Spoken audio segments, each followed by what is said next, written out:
स्कंद पुराण इंद्रलोक अग्निलोक का वर्णन। विश्वानर मुनि द्वारा की हुई आराधना से प्रसन्न होकर शिवजी ने उन्हें वरदान दिया। शिव शर्मा ने पूछा, यह उत्तम पुरी किसकी है?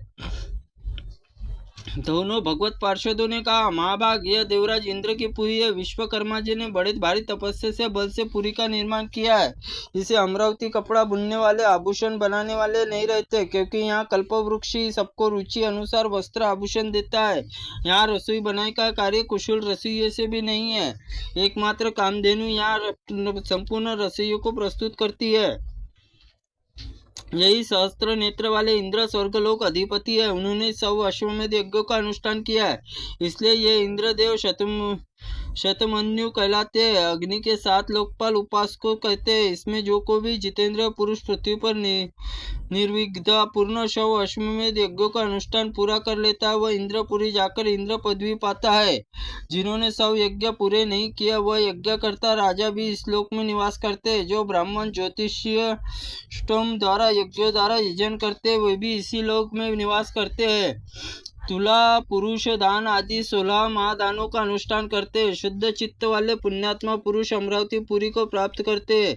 जो संग्राम पीठ नहीं दिखाते, वो कार्यों की सी बात नहीं करते। धीरतापूर्वक पराक्रम दिखता है, वीर शैया पर वीर गति को प्राप्त होते हैं। वे राजा कभी निवास नहीं करते। यज्ञ विद्या में कुशल यज्ञ करता मनुष्य वहाँ यहाँ निवास करते हैं। इस प्रकार देवराज इंद्र के स्थित संक्षेप में बताई गई। इसमें ज्योतिर्मय अग्निपुरी की ओर देखा। उत्तम व्रत पालन करने वाला अग्निदेव उपासक श्लोक में निवास करते हैं। अग्निहोत्र परायण ब्राह्मण, अग्निसेवी ब्रह्मचारी, पंचाग्नि व्रत पालन करने वाले तपस्वी अग्निलोक में अग्नि के समान तेजस्वी होकर सर्दी में समय शीत कष्ट दूर करने के लिए सूखे काट दान करने थे। मंदाग्नि रोगों वाले मनुष्य जठराग्नि वृद्धि वैष्णवर चूर्ण औषधि प्रदान करते। चिरकाल तक अग्निलोक में निवास करने वाले जो यज्ञ के लिए उपयोगी सामग्री अथवा धन आने शक्ति के अनुसार देते अचिष्मति पुरी में स्थान पाते हैं। धी जातियों के लिए एकमात्र अग्निदेवी परम कल्याणकारी है। गुरु देवता व्रत और तीर्थ सब अग्नि ही है। सब अपवित्र वस्तु अग्नि में संसर्ग आने पर क्षण भर में पवित्र हो जाती है, अतः उनका नाम पावक है। अग्निदेव त्रिभुवन स्वामी परमेश्वर नेत्र संसार में घोर अंधकार आच्छादित हो जाता है।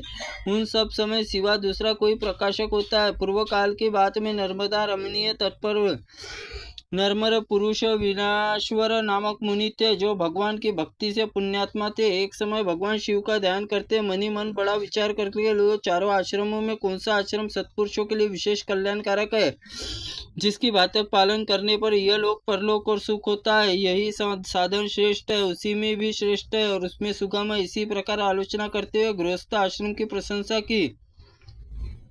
ब्रह्मचारी, गृहस्थ, वानप्रस्थ और सन्यासी, इन सबका आधार गृहस्थ आश्रम ही है।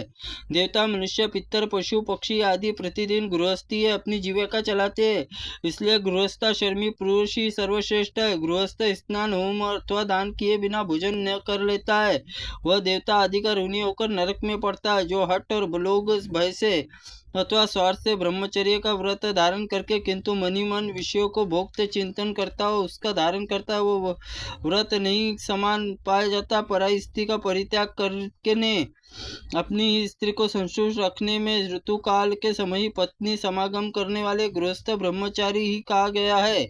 जिसने राग देश और त्याग दिया है, जो काम क्रोध से दूर रहता है, वह अग्नि की और स्त्री के साथ रहने वाले गृहस्थ वानप्रस्थ के भी बढ़कर है। जो वैराग्य घर छोड़कर निकले हुए किंतु हृदय में घर में सदा चिंतन रहते हैं, वह दोनों ओर से भ्रष्ट होता है। न तो उनका गृहस्थ है, न कहा जा सकता है। वानप्रस्थी है, जो कि गृहस्थ ब्राह्मण बिना मांगे प्राप्त हुई जीविका निर्वाह करते हैं, वो किसी वस्तु को संतुष्ट रखता है, वह सन्यासी से भी बढ़कर है।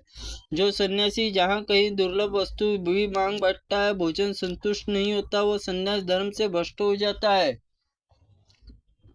इसी प्रकार गुण अनुगुण विचार करके विश्वानर ब्राह्मण योग उत्तम कुल के कन्या से विविध पूर्वक विवाह किया। वे अग्नि सेवा में तत्पर रहकर पंच यज्ञों में अनुष्ठान करते, सदा यजन याजन और अध्ययन अध्यापन दान प्रतिग्रह 6 कर्मों से संलग्न रहते थे।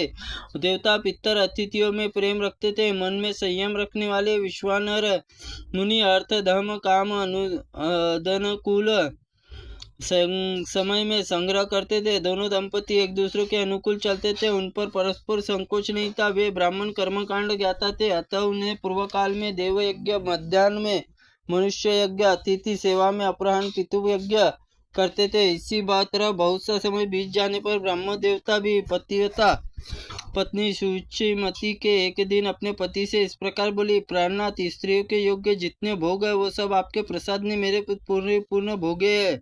अब आप मुझे भगवान शंकर के सदृश पुत्र प्रदान करें।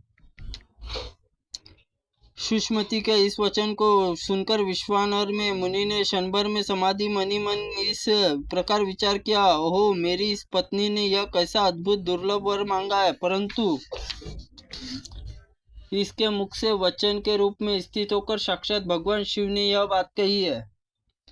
त्रुटिपूर्ण वाक्य के लिए भगवंत आप हमें क्षमा करें। ओम नमः शिवाय नमः। ओम स्कंद पुराणाय नमः।